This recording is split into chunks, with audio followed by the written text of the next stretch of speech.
What if I told you that 73% of people abandon their New Year's resolutions by January 15th? What if I told you it's not because they lack motivation, willpower, or intelligence? What if the reason they fail is entirely different? Something no one teaches you. It's because they're establishing discipline on the incorrect basis. For the past 6 years, I analyzed over 200 great performers, entrepreneurs, sportsmen, executives, and inventors to answer one question. What distinguishes the 27% who succeed from the 73% who fail? The solution is not complex. It isn't mysterious. In fact, once you comprehend it, you'll wonder why schools don't cover it. Today, I'll provide the precise structure I discovered, not a motivating speech or basic advice. The genuine mechanism for turning regular people into disciplined achievers. And here's something spectacular. You can start applying it now, not tomorrow, not after you finish this audiobook. You can do it right now, if you want. So, if you're serious about making 20 and 26 your year, everything changes. Stay with me for the next 1 hour, because I'll offer you the tools you need to succeed. Here's what you'll discover in the audiobook broken down. First, you'll learn about the 5-pillar foundation of unsung capable discipline. Most individuals rely on only 2 or 3 pillars, which is why they fail. They construct a structure with a shaky base. But if you arrange all 5 pillars correctly, discipline does not require willpower anymore. It becomes automatic. It becomes unavoidable. Second, you'll learn the psychology behind why New Year's resolutions fail. It is not your fault. Nobody taught you the science of habit building and motivation breakdown. However, if you comprehend this and see the pattern, you will never make the same mistakes again. You will see the failure approaching before it occurs. Third, you will learn the daily disciplinary routine. This takes 10 minutes. 10 minutes every day. However, research reveals that those who practice this process are 89% more likely to stick to their goals than those who do not. Consider a 10-minute daily exercise that virtually triples your success rate. Fourth, you will hear Sarah's true tale. Sarah had 0 discipline 2 years ago. She was a great graphic designer who earned $65,000 per year working for someone else. She felt stuck.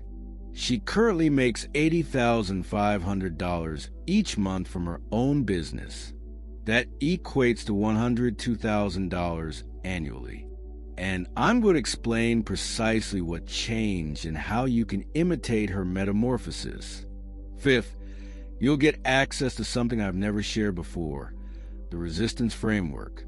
This is a proprietary model that I created after interviewing 47 top achievers. It's the difference between individuals who face challenges and conquer them and others who give up. Understanding this paradigm will permanently affect the way you deal with hardship. 6, you'll discover how to stay disciplined when motivation wanes. This is crucial. Motivation plummets. It always does. Typically at week 3 or 4. This is what I call the 3-week danger zone. And here is where the majority of people fail. I'll teach you the psychological tactics and systems that top performers use to stay motivated even when they don't feel like it, even when inspiration is entirely drained. Finally, you'll receive your unique 90-day implementation plan. Nor a hazy overview nor general guidance, but precise, tangible measures you can follow starting Monday morning. Week after week, day by day. This is exactly what to do. So this is what I want you to do right now. Keep a notepad or your phone's notes app open, because I'll urge you to pause and jot things down at times during this audiobook. These aren't busy tasks. These are pivotal occasions. These pauses are what distinguishes listening from implementation. Are you ready? Let's go. Chapter 0. Overview of the 5-pillar foundation. Allow me to paint you a picture. Imagine you're a medieval architect entrusted with constructing a fortress. You have limitless resources. You have the most skilled builders in the kingdom. However, there's one important rule. The fortification must last for 1,000 years. How would you handle this? You wouldn't start erecting barriers at random.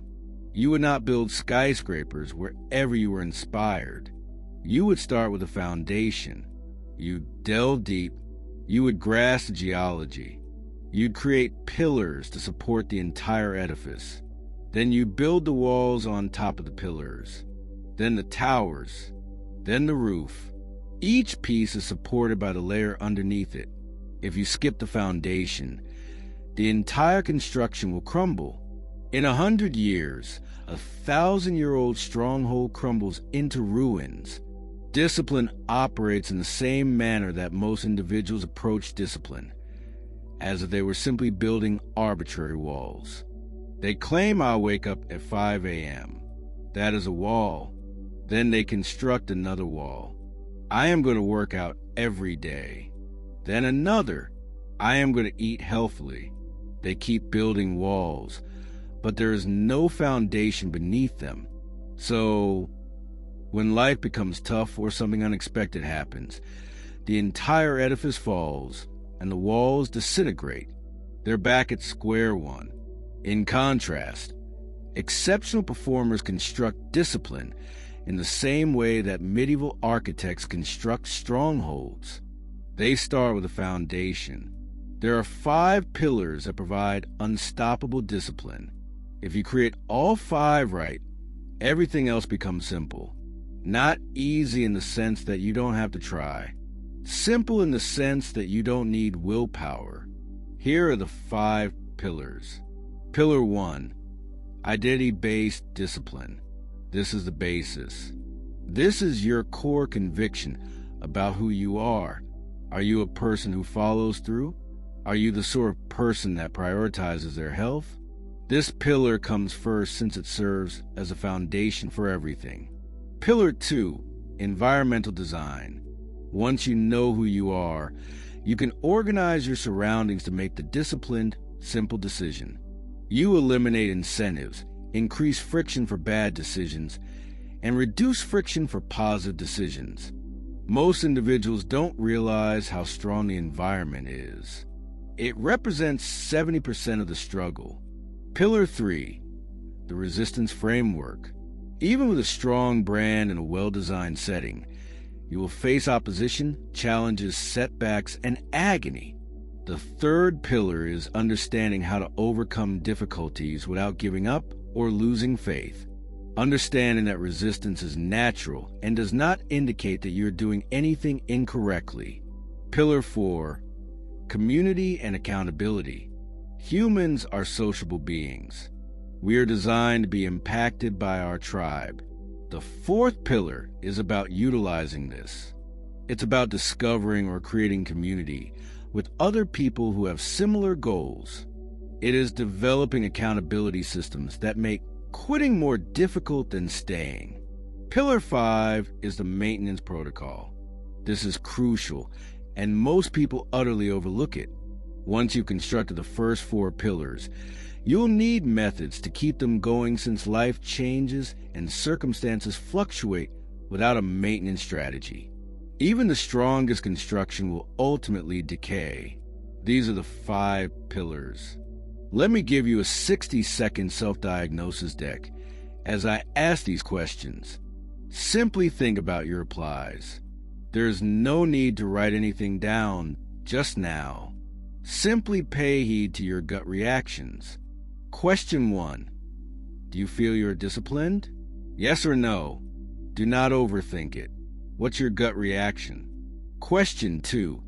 Is your physical environment designed to assist your aims or to work against them? Are there temptations everywhere? Is there a lot of friction while making wise decisions? Question 3. When you face problems, do you have solutions to overcome them, or do you give up and try again next year? Question 4. Do you have a community of individuals working towards similar goals? Individuals that inspire you. Individuals that keep you accountable. Question 5. Do you have procedures in place to preserve discipline when life becomes chaotic, or does everything fall apart as soon as things get busy? If you responded no to any of these questions, it is not a weakness. That's only information. That is a pillar that has to be built. Pause and write right now. Which pillar do you believe is weakest? Number 1 through 5. Which one? Simply write the number 1 word. Do not overthink it. Simply write it down. Because in the second part of this audiobook, when we create your 90-day plan, we'll begin with your weakest pillar. We'll start by building it. The others will follow, but the weakest one has the key. So write it down. Keep the number. We will get back to it. Chapter 0. Identity-based discipline. Allow me to paint you a picture. Imagine you're a medieval architect entrusted with constructing a fortress. You have limitless resources. You have the most skilled builders in the kingdom. However, there is one important rule. The fortification must last for 1,000 years. How would you handle this? You wouldn't start erecting barriers at random. You would not build skyscrapers wherever you were inspired. You would start with a foundation. You'd delve deep. You would grasp the geology. You'd create pillars to support the entire edifice. Then you'd build the walls on top of the pillars. Then the towers. Then the roof. Each piece is supported by the layer underneath it. If you skip the foundation, the entire edifice falls. In 100 years, a 1,000-year-old stronghold crumbles into ruins. Discipline works the same way. Most people approach discipline as if they were simply adding random walls. They claim I'll wake up at 5 a.m. That is a wall. Then they construct another wall. I am going to work out every day. Then another. I am going to eat healthily. They keep building walls, but there is no foundation beneath them. So, when life becomes tough or something unexpected happens, the entire edifice falls and the walls disintegrate. They're back at square one. Elite performers, on the other hand, develop discipline in the same way that medieval architects built strongholds. They start with a foundation. There are 5 pillars that provide unstoppable discipline. If you create all 5 right, everything else becomes simple. Not easy in that way. Chapter 2. Environmental Design. Okay, so you now have your identity statements.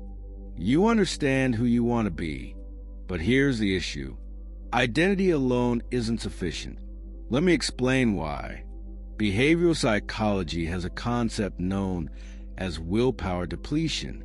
The notion is based on Stanford research, which discovered that willpower functions like a muscle. The more you use it, the more weary you will get.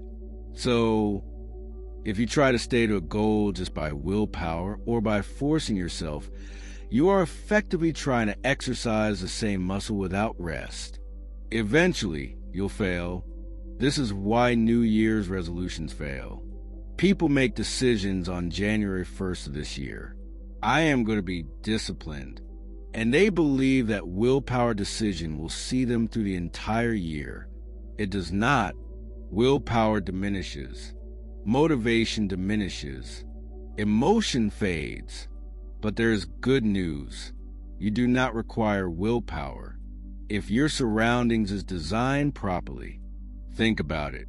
If you wanted to stop eating junk food, would you live in a house with a junk food pantry? Of course not. This would be ridiculous. You'd be fighting your surroundings every day. However, most individuals do just that. They establish the goal. They maintain their habitat. Exactly the same. Then they are startled when they fail.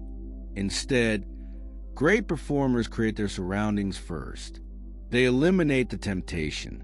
They increase friction to unwise decisions. They make it easier to make excellent decisions. Suddenly, discipline is no longer about willpower. It's about structure. Here's an intriguing Stanford study. Over the course of 3 months, researchers watched 500 people. They monitored where people's diets came from. Was there willpower? Was it knowledge? Was it the meal they choose to buy? The results were apparent. Environmental factors accounted for 73% of diet outcomes. Not through willpower, not from knowledge. 73% of the available food. Think about it. More than 2/3 of your eating success is determined by the food accessible in your environment rather than by your willpower. So, if you want to eat healthily, the best course of action is not. Eat it with greater willpower. Remove harmful foods from your surroundings. This idea applies to everything. If you want to focus on deep work, the most productive thing you can do is not battle distractions harder.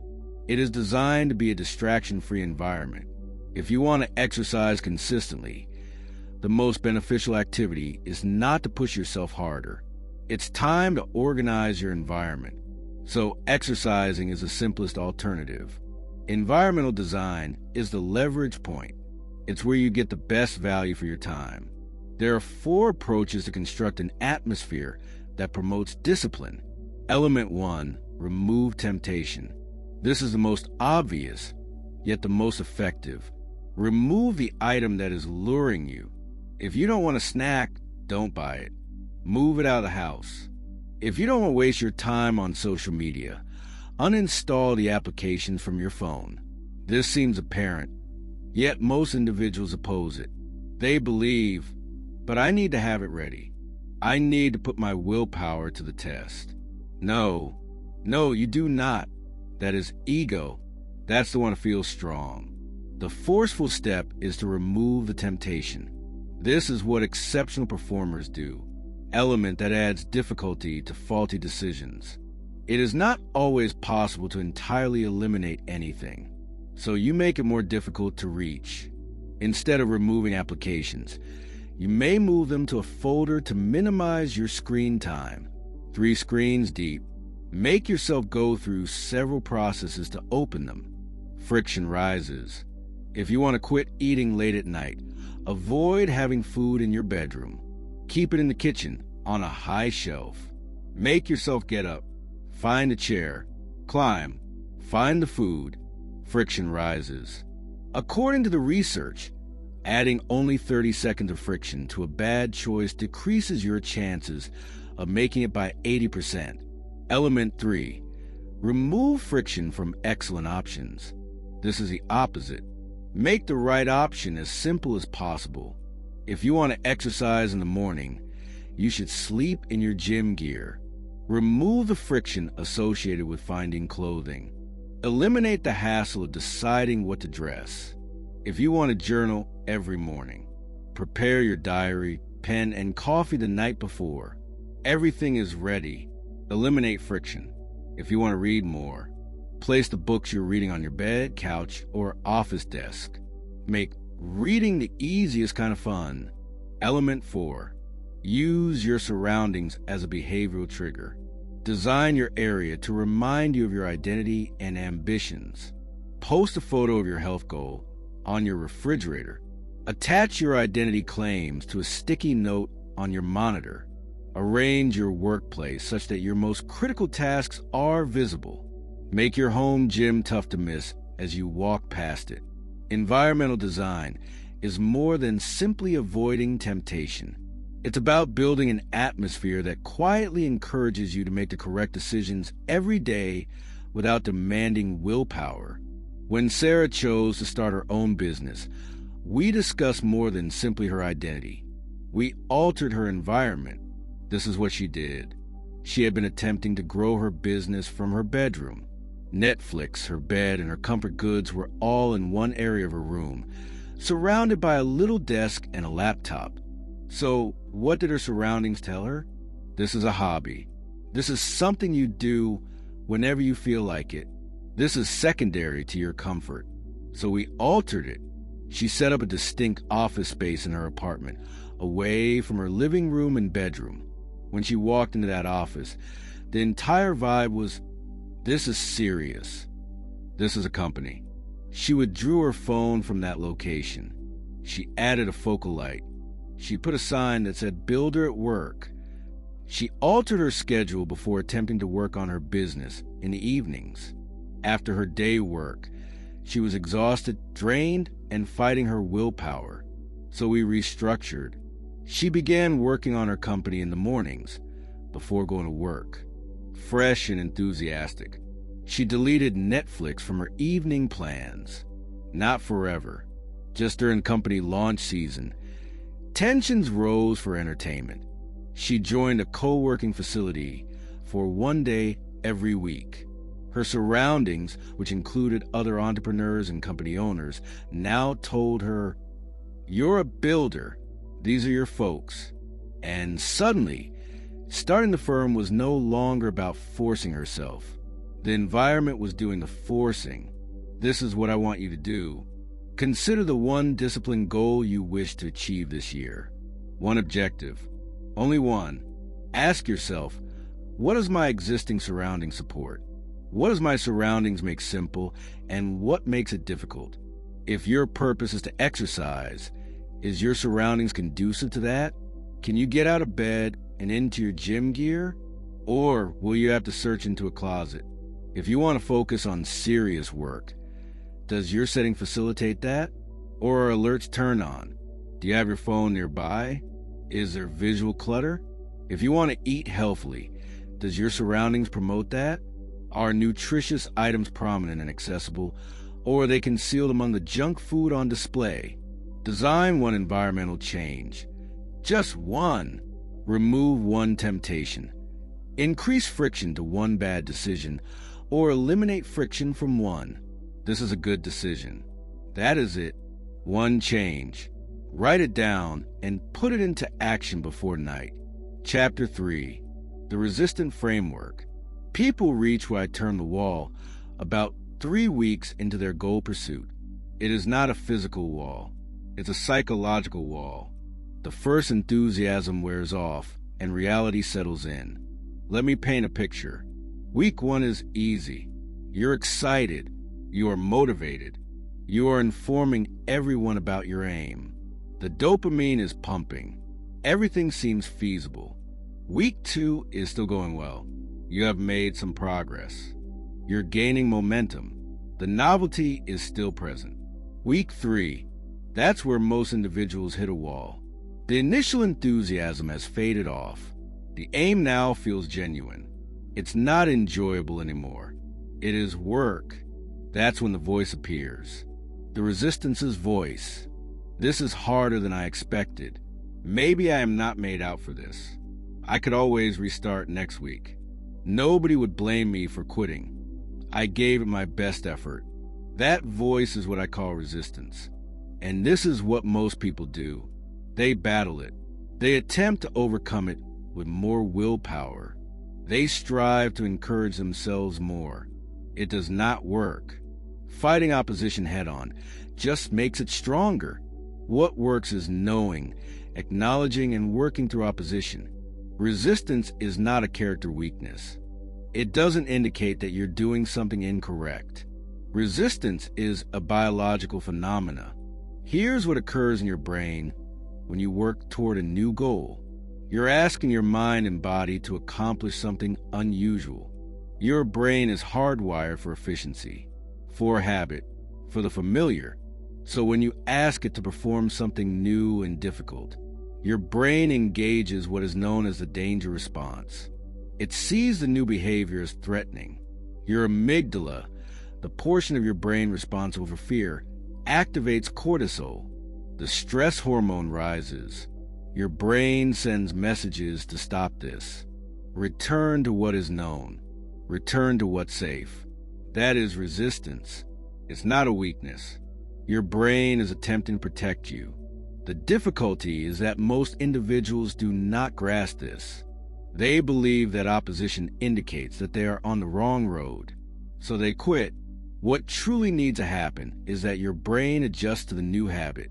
Your brain must perceive that the new habit is safe. This procedure usually takes 3 to 4 weeks, which is when most individuals hit the wall. The resistance framework. 4 steps. 3. Here's the structure that top performers utilize to overcome barriers. Step 1. Recognize resistance. Do not fight it. Do not pass judgment on it. Simply recognize it. I'm now feeling resistance. That is normal. That is expected. This transformation is significant because once you identify resistance, you stop fighting it and stop condemning yourself for it. You are not weak. You aren't failing. You are having a typical biological reaction to trying something new. Step 2. Separate resistance from reality. Resistance will lie to you. This will never work. You are not cut out for this. Everyone else can do it, but you. None of these are correct. Resistance is simply your amygdala attempting to protect you. So, when resistance speaks, you don't believe them. You acknowledge this. I hear you, amygdala, but this is truly safe. This is something I really desire. Step 3. Take action. Anyway, this is crucial. You do not wait for the emotion to change. You take action while the resistance is still present. Elite performers have a phrase: feel your fear and do it regardless. It is not about the fear disappearing. It is about going forward while dread is present. You exercise even when you don't feel like it. Even when your intellect tells you to give up, you keep going. Despite the fact that resistance is loud, you press onward. Step 4. Put your trust in the process. There's a timeline. Typically, days 1 through 3. Excitement and novelty. Easy days 4 to 7. Excitement wears off. Harder. However, you have momentum. Days 8 to 21. The wall. Maximum resistance. The majority of individuals give up at this point. Days 22 through 30. Resistance begins to erode. Your brain is beginning to identify the new habit as safe. After day 30, the conduct begins to seem normal. This is when habit building truly starts. Most individuals stop between days 8 and 21. They're only a week away from the breakthrough. However, if you are aware of the schedule, you may plan accordingly. You can say, okay, the wall is coming. I'm going to experience resistance, but I know it'll pass. I'm going to push through. And that knowing transforms everything.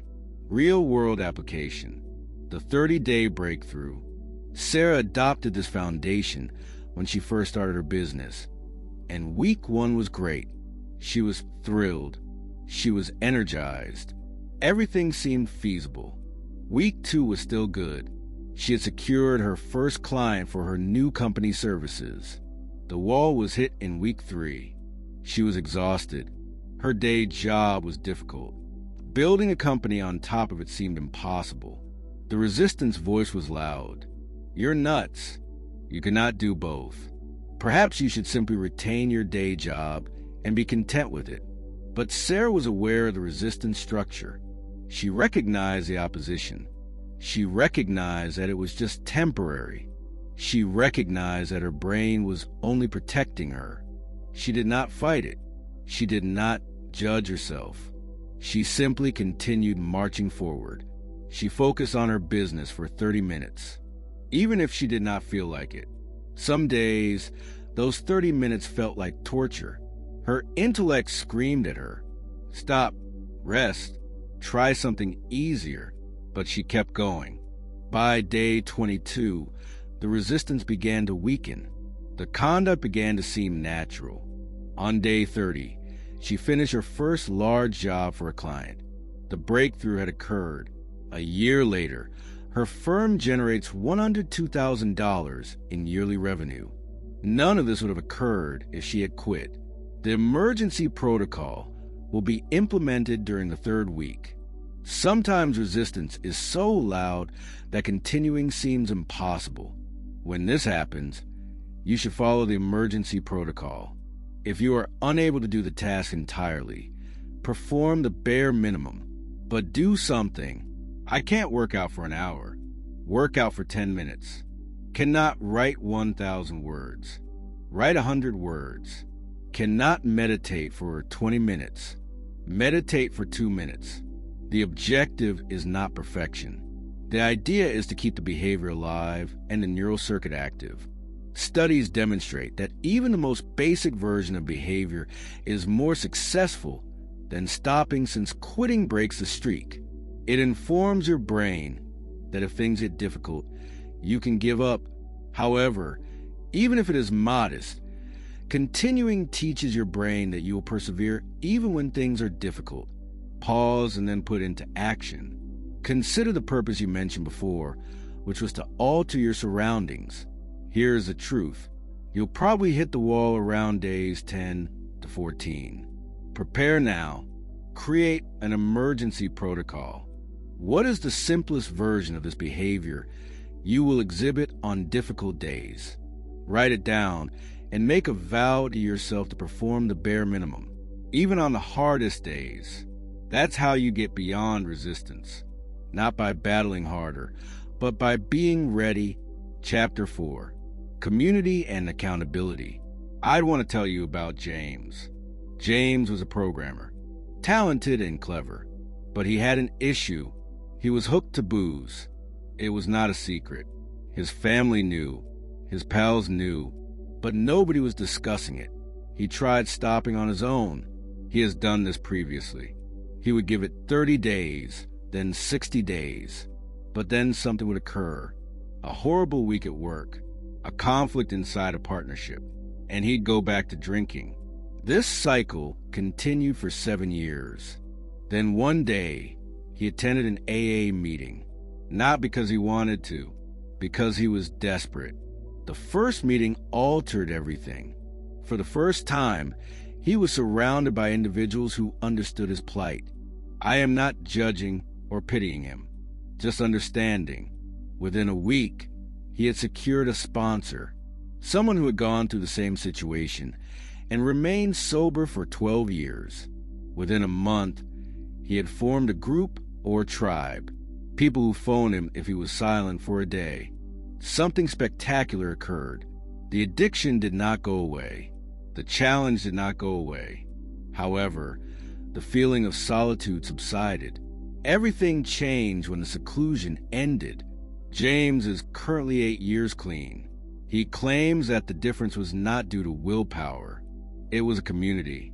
When his own might was insufficient, he relied on the strength of the tribe. That's a basis of community and accountability. The neurochemistry behind social interaction. This is what neuroscience teaches us. Humans are very sociable creatures. We are not wired to pursue goals alone. When you work toward a goal with a group, something happens in your brain. Your motivational neurotransmitters grow. You are stressed. Hormones decrease. Your perseverance grows by 42%. The University of Chicago conducted research on 1,000 people with varying aims. Half of them pursued their aspirations on their own. Half pursued them alongside the community. Results alone, 28%. Success rate with community after 90 days. Over the course of 90 days, the success rate was 70%. The difference wasn't due to superior strategies. It wasn't improved knowledge. It was a community. With a community, you're more likely to stick with it even if you want to stop. You are more inclined to follow through on commitments. You are more likely to push through discomfort. You are more likely to celebrate victories. Without a community, it is more probable that you will learn from others. When times are tough, you feel isolated. You are the only one keeping yourself accountable. You are the only one cheering you on. There are 4 forms of accountability. Elite achievers employ 4 kinds of responsibility. Type 1 peer accountability. This is someone working toward a same aim. You check in with one another. You celebrate victories together. During difficult times, you encourage one another. Sarah discovered it in an entrepreneurial community. She had a buddy who was also launching a company. They spoke every Sunday. They celebrated victories. They faced problems and solved them. The key is peer accountability. Find a person you respect. A weekly check-in is great. Make it two-way, not one-way. To mentor, accountability. This is someone who has already accomplished what you hope to do. They've gone through the wall. They've made breakthroughs. They can guide you. A mentor does not need to be someone you pay. It might be a friend, family member, or someone who is a few steps ahead of you. The trick is to schedule regular check-ins. Honest feedback. They should motivate you, not simply support you. Type 3, public accountability. This is when you inform people about your aim. When you make your aim public, something changes. Your brain now interprets it as genuine, rather than a private desire, and as something that others are seeing. According to studies, those with public goals are 65% more likely to succeed than those with private ambitions. Type of system accountability. This is when you develop mechanisms to measure your progress and keep yourself accountable. A habit tracking application, a checklist and a progress board, a calendar where you may note down successful days. Systems do not make judgments about you. Systems never grow tired of keeping you responsible. Systems just present you with objective information. Did you do this or not? Real-world application. Create your accountability system.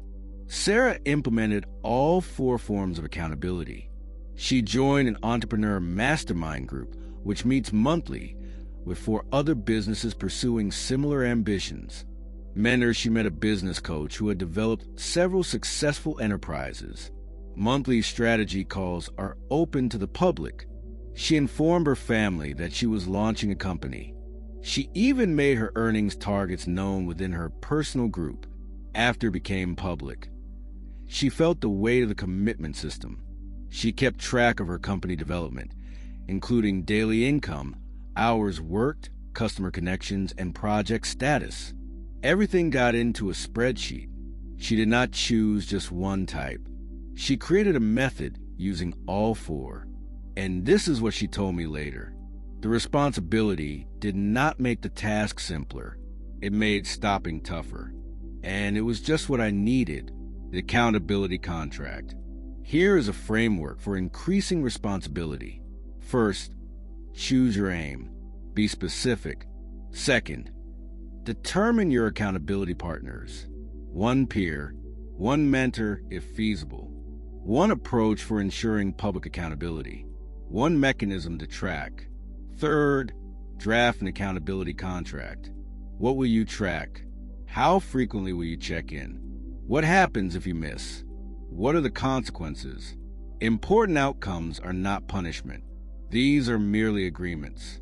If you fail to meet your pledge, you may be required to pay your accountability partner or complete a specified activity. The goal is to make leaving expensive in terms of suffering, not money. Fourth, arrange the check-in immediately, not vaguely. Now add it to your calendar. Weekly check-ins are great for accountability. Monthly is the minimum. Checking in less than once a month is insufficient responsibility. Here's what I want you to do first. Identify 1 accountability partner, someone who is working toward a similar goal or who will listen and care about your success. Second, plan a weekly check-in. Not, we'll check in at some point. Actually schedule it. Same day, time, location, or phone number. Third, decide what you will track, which metric matters. Make progress toward your objective. Fourth, inform 1 person publicly about your intention, not vaguely, especially with a deadline. By March 31st, I'm going to make this public. Make it real. That is your accountability system. Not perfect. It's not pricey. Simply real. And that is what matters. Chapter 5, Discipline Maintenance Protocol. I want to tell you about Lisa. Lisa was a fitness teacher. She had been training for a marathon for 6 months. She practiced discipline every day. She exercised every single day. She kept track of her nutrition. The race arrived. She smashed it. 3 hours and 42 minutes. Personal best. She was fantastic. Then everything came apart. The aim was attained. The race was over. The accountability was gone. She no longer had a daily workout regimen. Within 2 months, she had stopped working out. Within 3 months, she had regained the weight she had lost. She felt like a failure, as if all of my efforts had been in vain. But here is the reality. She did not fail. Her system failed. Her method was built on a single aim: finish the marathon. Once that aim was met, the system served no use. This is a maintenance issue, and it's why most individuals fail in the long run. They develop discipline around a certain purpose. They accomplish it, then they have no system left. So they revert to old patterns. Elite performers do things differently. They develop discipline as a lifestyle rather than a goal-specific activity. They follow a maintenance program. A maintenance procedure consists of 5 pieces. A maintenance protocol is a series of processes that keep discipline alive long after a specified objective is met. You have several continuous goals rather than just one. Lisa's aim was to complete a marathon in a specified amount of time, but according to a maintenance plan, I move my body every day. That is not particular to the purpose. That is identity-based. The aim is not to run a marathon. The objective is to become someone who emphasizes fitness. Once a specific objective is met, the continuous aim remains. An element of quarterly reviews. Every 90 days, you analyze your progress rather than just celebrating successes. You actually assess what worked, what did not work, what needs to change, what remains the same. This is where you may detect decline early. If you start skipping workouts, you'll see it in your quarterly evaluation. Element 3, system adjustment. You make adjustments to your systems every quarter. Maybe the accountability partner that worked for the first 90 days is no longer the ideal match. Perhaps your workout time has to adjust since your schedule has changed. You're always tinkering. Not every day, week, or quarter. Element 4, identity reinforcement. You return your identity declarations. Are these still true? Do they require updating? As you mature, your identity assertions may change. That is normal. You began when I was starting a business. Perhaps it is a year later. I am a successful entrepreneur. The identity statement changes. Element 5, community refresh. Every few months, you reconnect with your accountability community. Perhaps you will include new folks. Perhaps you change your check-in cadence without this refresh. Accountability may get stale. It might begin to feel mandatory rather than beneficial. Maintenance schedule. This is what a good maintenance procedure looks like. Daily, you carry out your disciplinary activities and identify a filter. Environmental support for resistance awareness. It's part of your regular routine. You have weekly accountability. Check in once a month. You do a little review. Am I on track? What works? What needs to be adjusted? Every quarter, you conduct a thorough evaluation and make system adjustments. Every year, you do a detailed review and prepare for the coming year. This is not a burden. These are not novel concepts. These are just time periods for evaluating what has previously happened. The everyday workload is the same. The review cadence is different. Real-world application. Lisa's maintenance protocol. So, what would Lisa's maintenance procedure have been like?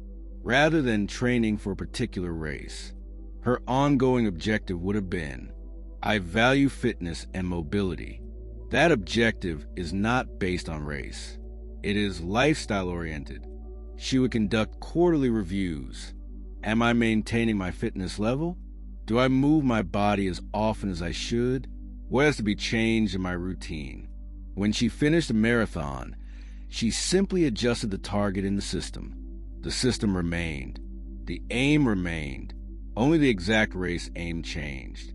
She may have chosen a new race to prepare for or modified her fitness goal. However, the ongoing objective of being someone who values fitness never went away, and the maintenance process would have detected any slide before it became a major issue. Common maintenance failures. Let me tell you the most typical maintenance blunders. Mistake number 1, no system at all. Most individuals simply hope they won't construct a system. Of course they slip. Mistake number 2, system is only for aims. They create systems for certain objectives, but not for lifestyle. The mechanism dissipates after the aim is achieved. Mistake number 3, there are no quarterly evaluations without plan reviews. Degradation occurs slowly, and by the time they realize, they have wasted months of development. Mistake number 4, community abandonment. Once a goal has been met, they thank their accountability partners and move on. With no continuous community, isolation returns. Mistake number 5, identity. They fail to strengthen their identity. Instead of serving as an active filter, the identification assertion is reduced to a list of words. To address all of these issues, create a maintenance routine ahead of time. Build it now, not after you've accomplished your aim. Now, pause and implement your maintenance protocol. This is what I want you to do.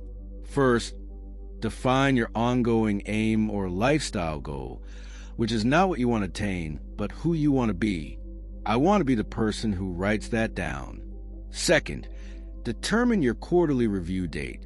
When will you do this? Choose a specified date for the market on your calendar. Third, establish accountability for upkeep. How will you maintain accountability to this ongoing goal?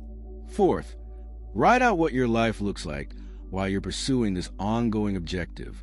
What does a day look like in a week or a month? That is the maintenance vision. That's what you're working toward. This is not exciting. This is not about accomplishing anything new. This is about making the accomplished item permanent. However, it is vital because without it, all of your discipline building efforts would fail. Sarah's transformation, a full case study in Chapter 6. Let me give you Sarah's entire tale, since it demonstrates the 5 pillars functioning together. Sarah was 29 years old. She had a steady career as a graphic designer for a design firm. She earned $65,000 a year. She had perks, job security. By all accounts, she should have been content, but she wasn't. She felt stuck. She was talented. However, her ability was being utilized to realize someone else's vision. She was making someone else wealthy. She was running nonstop on a treadmill. She had been considering beginning her own design firm for 3 years. 3 years? She had ideas. She had talents. She had clients who wanted her to work for them directly, but she did not do it. Why?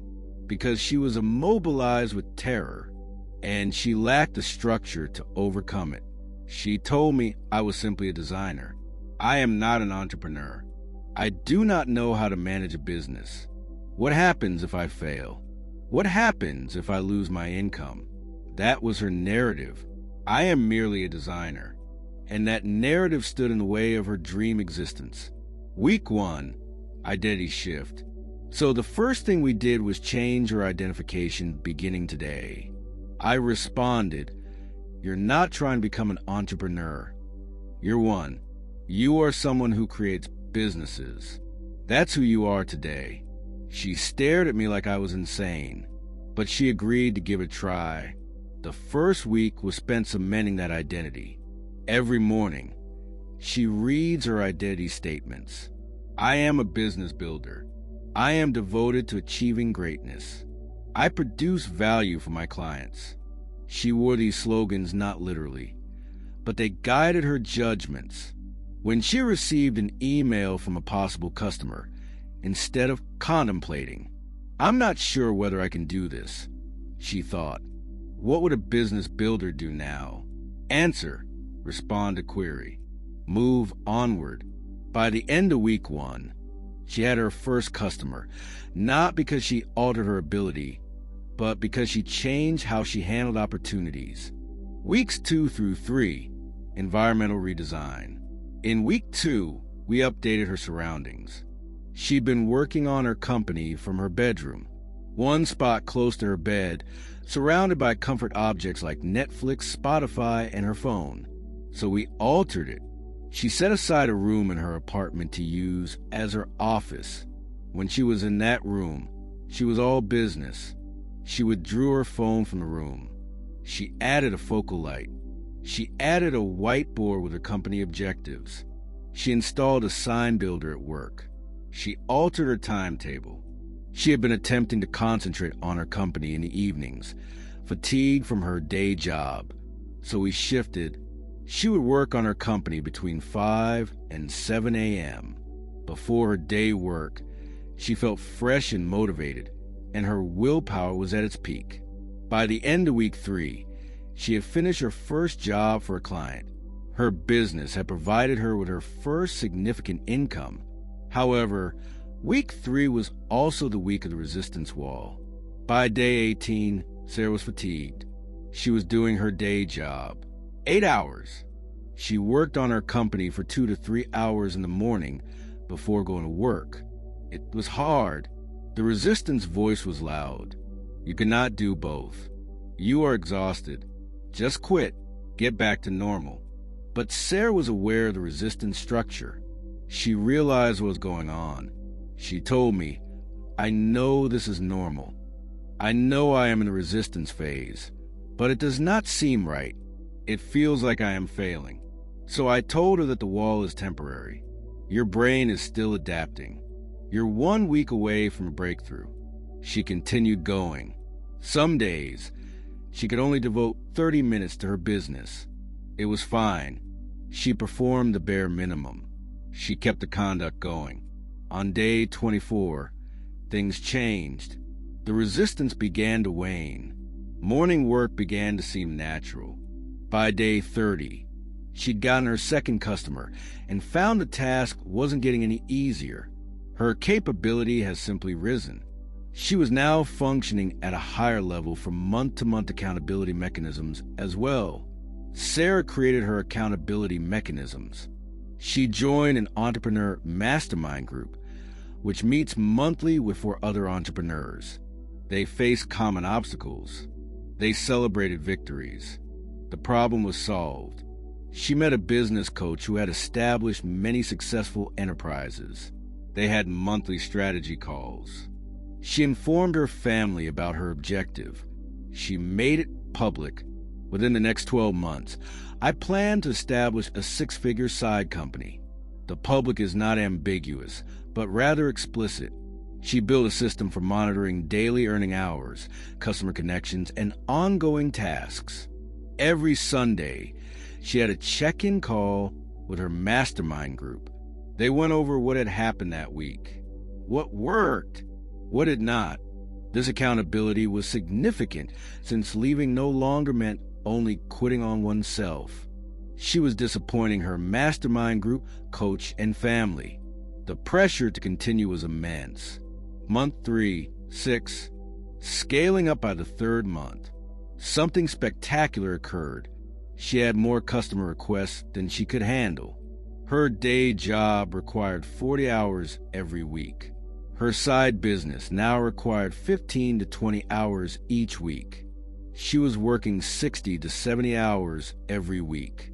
Most people would have broken. Sarah had a different issue. Too much work, insufficient time.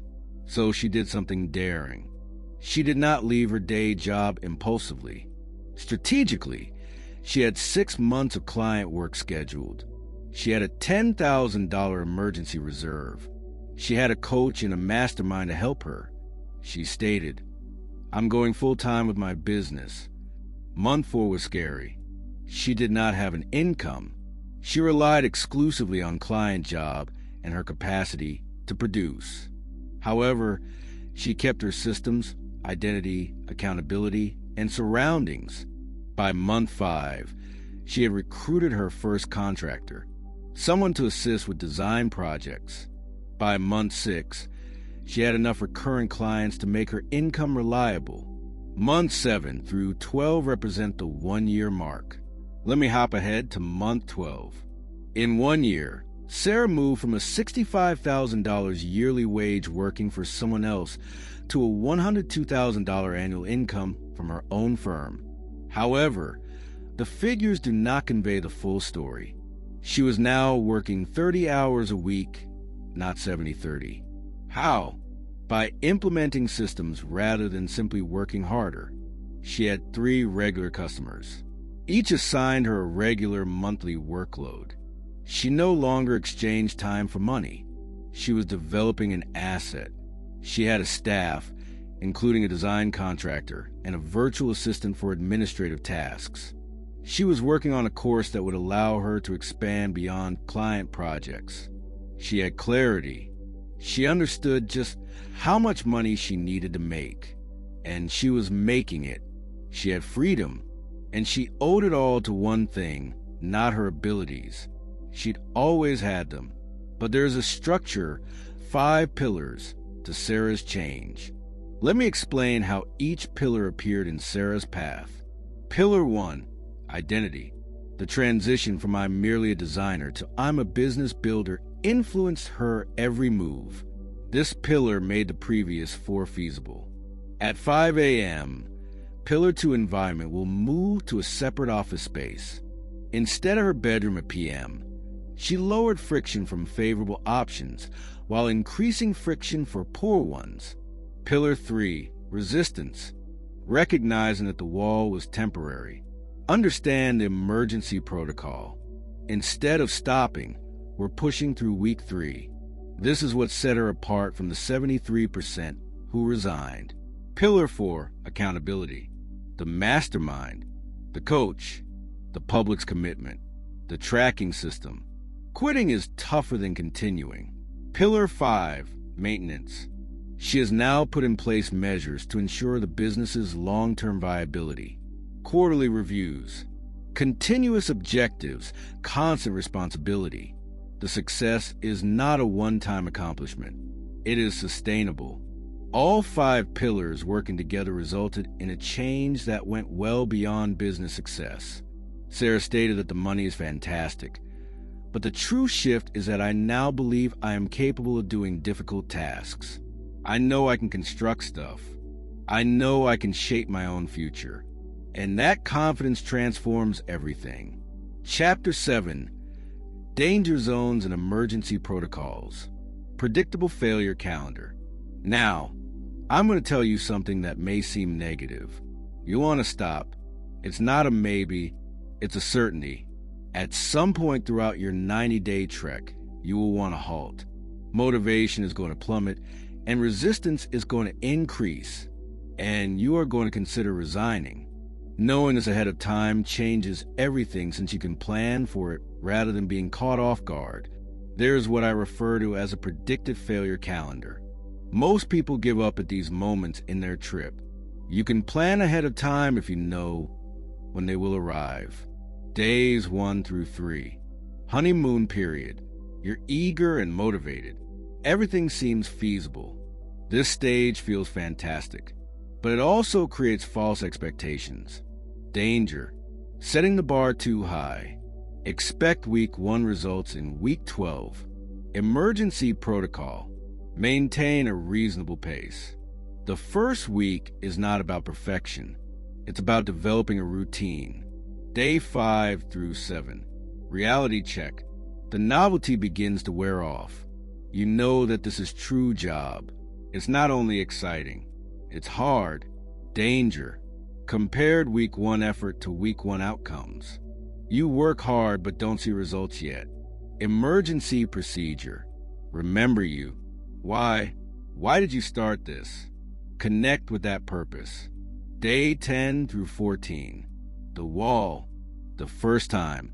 This is the first significant opposition. Your brain is still attempting to drag you back into previous routines. Dopamine levels are falling. Danger. quit because you believe something is wrong. Perhaps this strategy is not working. Emergency procedure. Perform the minimum 30-minute version of your discipline practice. Keep the behavior going. Day 21 to 28. The valley. Most individuals experience this as their lowest point. You've passed the honeymoon stage but haven't yet reached the breakthrough. The labor is challenging. The results are still restricted. Danger. Feeling as if all of your efforts are futile. I've been doing this for 3 weeks and nothing has changed. Emergency procedure. Trust the timetable. You're on day 21. The breakthrough happens on day 30. You're not far away. Day 30 to 35. The breakthrough. If you make it past day 21, something changes. Your brain begins to identify that the new activity is safe. As resistance diminishes, the risk begins to multiply. False triumph. You made it through the worst, and you believe you're okay now. You relax. This is actually where the second wall awaits. Emergency procedure. Don't relax. The breakthrough is shaky. Keep your system strong. Day 45 to 60. The second wall. Most folks who make it past day 30 face another wall between days 45 and 60. It is less powerful than the previous wall, but it is present. Danger. Thinking you failed. I got past the first wall, but now I'm battling again. Emergency procedure. Remember the framework? This is normal. This is the integration stage, in which new behavior becomes automatic. Day 60 to 90. The integration phase. If you've gotten this far, you're at the integration stage. The conduct is becoming automatic. Motivation is not necessary anymore. Danger. Confusing. Done automatically. The behavior is now stable, but you must continue to maintain it. Emergency protocol. Start developing your maintenance protocol. Plan for what happens after day 90. The emergency protocol. When you reach these risk zones, here's what you should do.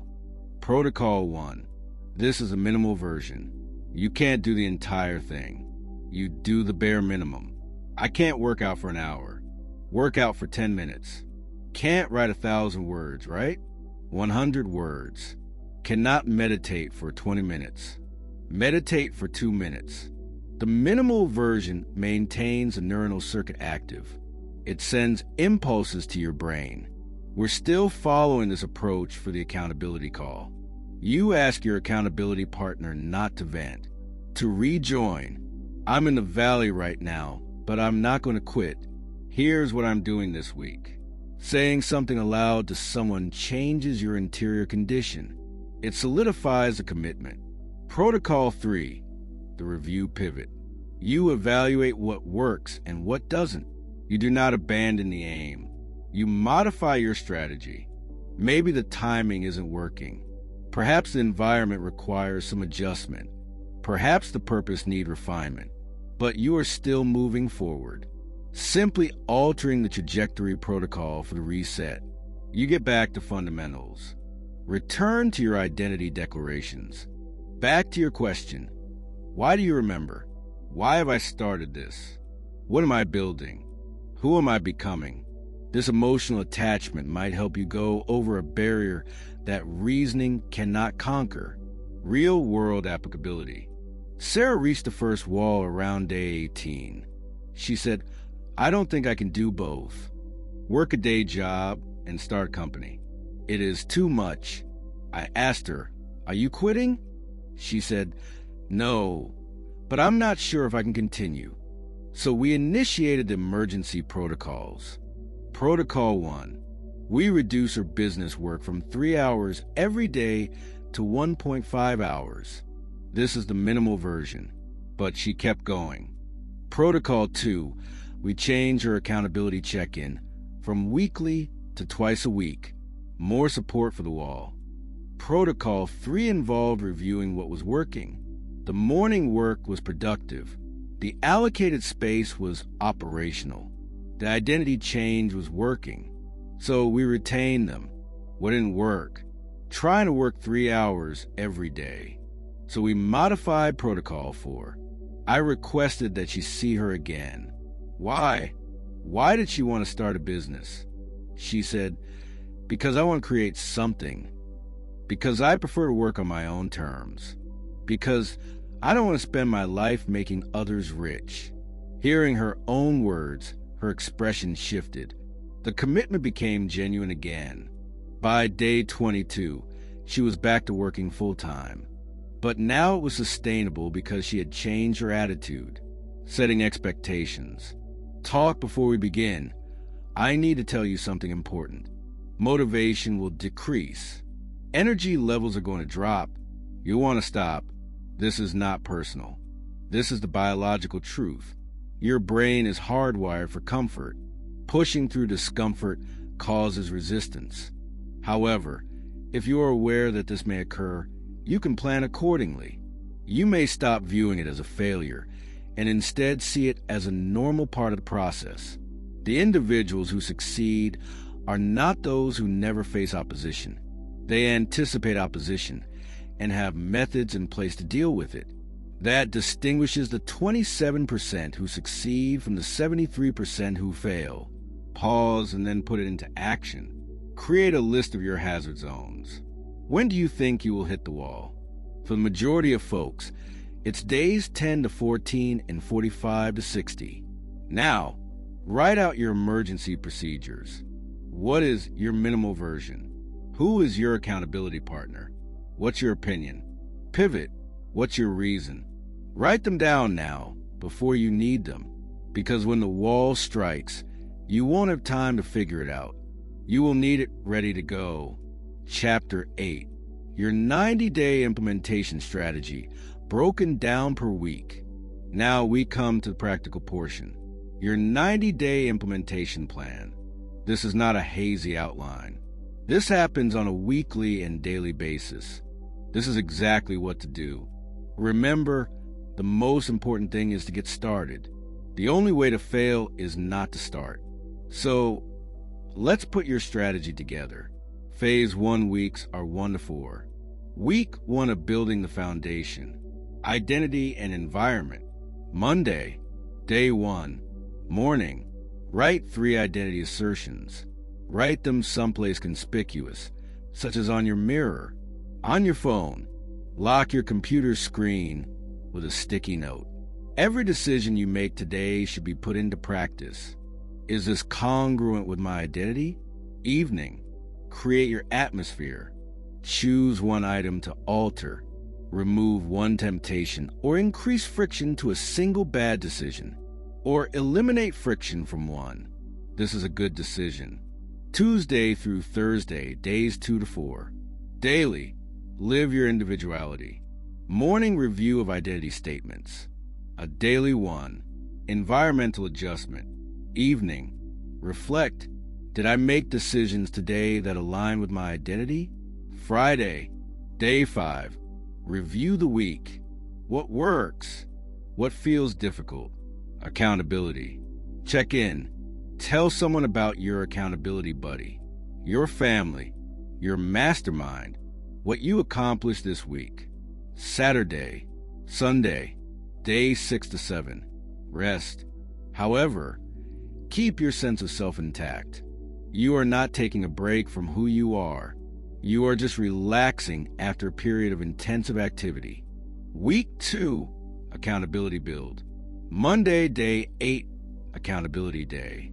Find accountability, partner, schedule a weekly check-in. If at all feasible, this should not be negotiated. Discover a mastermind group or coaching help. Tuesday through Thursday, 9 a.m. to 11 p.m., continue to embody your uniqueness. Continue your environmental design. New, begin monitoring 1 metric. 1 number that is important if your objective is fitness. Keep track of the workouts you performed. If your objective is business, keep track of the hours you spend working on your business. If your aim is to learn, keep track of the hours you spend studying. Friday, day 15. your first accountability check-in report on how you demonstrated your identity. Environmental changes were tracked on Saturday and Sunday, days 16 to 17. Adjust based on comments. What works? What changes are necessary? Week 3, the resistance wall. Prepare for battle. Monday, day 22. The resistance is expected to strike strongly. Return to your emergency protocols. Remember, this is normal. You're just 1 week away from making a breakthrough. Tuesday through Thursday, days 23 to 25. Do the bare minimum. If you are unable to make the entire commitment, complete the minimal version. Text message sent every day to ensure responsibility. Alternatively, call your accountability partner. Don't skip anything, no matter how tiny. Keep the behavior going. Friday, day 29. You had your 1 day starting on day 30. Your brain is beginning to recognize a new habit as safe. Review the week. Celebrate the fact that you did not quit. Saturday, Sunday, days 231. You have arrived at a watershed moment. Celebrate. This marks a significant milestone. Rest well. You have earned it. Week 4, Establishment Week. Monday, day 36. Week for your establishment. The new conduct is becoming increasingly automatic. However, the problem today is not to relax. Tuesday through Thursday, days 37 to 39. Completely return to your commitment. No more minimal versions. Return to full vigor. Friday, day 43. Month 1. Accountability check-in. Report on adherence. Progress on your metric. What you are learning. Saturday, Sunday, days 44 to 45. Quarterly review. Early yet effective. Are you still linked with your? Why does your identity assertion still hold true? Phase 2, weeks 5 to 8. The momentum increased from week 5 to week 8. By week 5, your conduct has become automatic. Continue your everyday practice. Weekly accountability. Check INS for a mid-month reflection on metrics. Monthly check-in with your accountability partner. Focus on this phase. Deepening your practice. Not only doing the behavior, but improving it. Getting better at it. Weeks 9 to 12 of Phase 3. Integration and future. Weeks 9 to 12. By week 9, the new habit should feel natural. You no longer rely on motivation. The conduct is automatic. Focus on this phase and plan for what comes next. What is the next step for this goal? To create your maintenance protocol. Which mechanisms will keep this going? 3. Evaluate. Is the identity declaration still true? Does it require evolution? The 90-day commitment talk. Before you begin, I want you to have this chat with someone. Tell them I'm committing to a 90-day trip. I'm constructing your objective. I'll be your identity for the next 90 days. I might be busier. I might be more concentrated. I could appear different, but I need your assistance. Do not seek for permission. Ask for help and be specific. Here is how you can help me.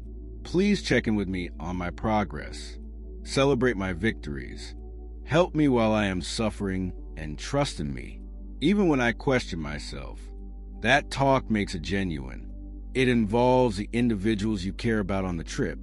I want you to write out your day 1 commitment. Not ambiguous, but specific. On the first day, I'm becoming someone with an identity statement. Here's what I am doing. 1 unique activity. 2 particular actions. 3 particular actions. I